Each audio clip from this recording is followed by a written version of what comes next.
আজকে কি বানাচ্ছি জানো তো? আজকে বানাচ্ছি হলো আমের একটা জেলি আচার। আমরা সাধারণত বাজার থেকে জেলি আচার কিনে খাই, তো বাড়িতেই তোমরা এইভাবে বানিয়ে নিতে পারো, খেতে ভীষণ ভালো হয়। আর দেখো এখানে আমি কাঁচা আম নিয়ে নিয়েছি। আর পারলে কাঁচা আমটা সেরকম নেবে যেই আমের আঁটি থাকবে না, কিন্তু আমি যে আমটা নিয়েছি সেই আমের ভেতরে না আঁটি রয়েছে। তো যাই হোক, আমটাকে প্রথমে ভালো করে ধুয়ে তারপর আমটাকে ছাড়িয়ে এরপর আমটাকে এরকম কুচি কুচি করে প্রথমে কেটে নেব। আমটা কুচি কুচি করে ভালো করে কেটে নিয়ে এরপর আমটাকে একটা বাটির মধ্যে রেখে নেব। আর এখানে আমি বড় বড় 4টে আম নিয়েছি, তো তোমরা চাইলে কম বেশি যেটা তোমাদের ভালো লাগে সেটা তোমরা নিয়ে নিতে পারো। এরপর নিয়ে নেব একটা গ্রেটারের মধ্যে নিয়ে তারপর এটাকে ভালো করে গ্রেট করে নেব, যেন আমগুলো একদম ছোট্ট ছোট্ট মতন হয়ে যায়। যদি গ্রেটার না থাকে তাহলে ভালো মতন করে একটু কুচি কুচি করে নেবে।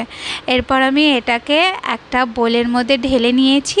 তো সব গ্রেটার করা হয়ে গেলে এরপর আমি ওটাকে দিয়ে দেবো কড়াইয়ের মধ্যে। এরপর ওর মধ্যে সামান্য একটুখানি লবণ দিয়ে দেবো, আর ওর মধ্যে দিয়ে দেবো বেশ খানিকটা গুড়টা কিন্তু আম টক না মিষ্টি সেই বুঝে গুড়টা দিয়ে দেবে। এরপর হালকা হাতে একটু নাড়াবো, নাড়িয়ে নিয়ে তারপরে ঢাকা দিয়ে এটাকে 7 থেকে 8 মিনিটের মতন গ্যাসটা কমিয়ে হতে দেব। আর ততক্ষণ কি করব, একটা মশলা ভাজবো, যার জন্য এখানে আমি কড়াইয়ের মধ্যে শুকনো লঙ্কা নিয়ে নিয়েছি, মৌরি, জিরে আর গোলমরিচ। এরপর ভালো করে একটু টালবো, ভালো করে টালা হয়ে গেলে এরপর মিক্সিং জারের মধ্যে নিয়ে ওর মধ্যে দিয়ে দেবো খাবার লবণ, দিয়ে দেবো ওর মধ্যে বিট নুন, আর দিয়ে দেবো কাশ্মীরি লঙ্কার গুঁড়ো। এরপর এগুলোকে ভালো করে গুঁড়ো করে নিতে হবে।